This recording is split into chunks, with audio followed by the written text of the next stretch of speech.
আমার ডেলিভারির জন্য সবাই আমাকে কিছু টাকা পাঠাও। কে আমার সাথে বাচ্চা? ম্যাডাম, আমরা আপনার ইন্টারভিউ দিতে এসেছি। জি জি, আপনারা ইন্টারভিউ নেবেন তো? আপনারা একটু দাঁড়ান, তারপর এসে ইন্টারভিউ দিব। আজকে ওর সব রহস্য উন্মোচন করতেই হবে। আজকে রহস্য ফাঁস করতেই হবে। ওই হিজড়াটা প্রেগনেন্ট নয়, শুধু প্রেগনেন্ট হওয়ার নাটক করে সবার থেকে টাকা নিচ্ছে। আচ্ছা স্যার, একটা কথা বলুন তো, আমরা এই হিজড়াটার ইন্টারভিউ দিতে কেন এসেছি? আরে তুমি বুঝতে পারছো না কেন? ও হিজড়া হওয়া সত্ত্বেও প্রেগনেন্ট হয়েছে। আর এই নিউজটা যদি আমরা সবার আগে আমাদের চ্যানেলে দিতে পারি, তাহলে আমাদের চ্যানেলের টিআরপি কোথায় গিয়ে দাঁড়াবে তুমি কি বুঝতে পারছো? কিন্তু স্যার, একটা হিজড়া কিভাবে প্রেগনেন্ট হতে পারে? আমি তো বুঝলাম না কিছু। আরে হ্যাঁ, এইটাই তো ব্রেকিং নিউজ যে একজন হিজড়া হওয়া সত্ত্বেও সে প্রেগনেন্ট হয়েছে এবং মা হবে। হে আল্লাহ, আমি এইসব বলদ মানুষদের কিভাবে বোঝাবো? হিজড়ারা কখনো প্রেগনেন্ট হতে পারে না। এরা শুধু শুধু টাকা খাওয়ার জন্য এসব নাটক করছে।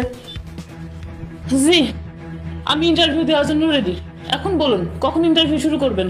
জি ম্যাডাম, তাহলে বলুন। আগে 1 মিনিট থামুন, আগে আমার কথা শুনুন। এই ইন্টারভিউ দেওয়ার জন্য আমি কিন্তু আপনার থেকে 25,000 টাকা নিব।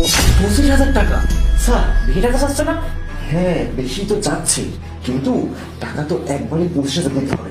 কিন্তু এইটা যদি ভাইরাল হয়ে যায়, তারপরে তো 1,000 না, 2,000 না, লাখ লাখ টাকা ইনকাম করতে পারবো।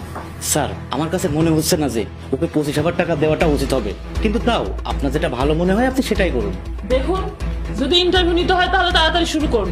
আমি আরো অনেক চ্যানেলকে ইন্টারভিউ দেওয়ার জন্য শিডিউল দিয়ে রেখেছি, কারণ এটা তো ব্রেকিং নিউজ। সারা বিশ্ববাসী দেখবে যে প্রথমবারের মতো কোনো হিজড়া গর্ভবতী হয়েছে, আর এইটা তো বিশ্ব রেকর্ড হয়ে থাকবো। জি ম্যাডাম, আমরা আপনাকে 25,000 টাকাই দিব। তাহলে ইন্টারভিউ শুরু করি। এই, তুমি নিচে কি করছো? তোমাকে না আমি বলেছি আমার অনুমতি ছাড়া তুমি নিচে আসবে না। আসলে ম্যাডাম, আমার প্রচুর পানি পিপাসা পেয়েছিল, এই জন্যই পানি খেতে এসেছি।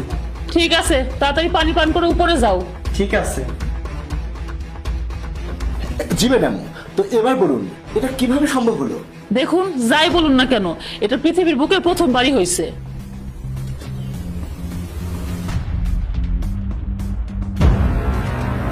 দেখো তো, তুমি এখন এখানে দাঁড়িয়ে আছো।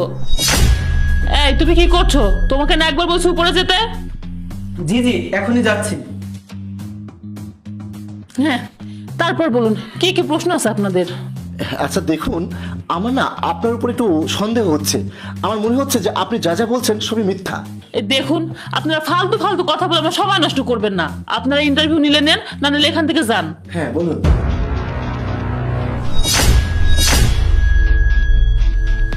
এই ছেলে, তুই এটা কি করলি? তুই আমার সব প্ল্যান নষ্ট করে দিলি। তুই আমার সাজানো খেলাটা ভেঙে ফেললি।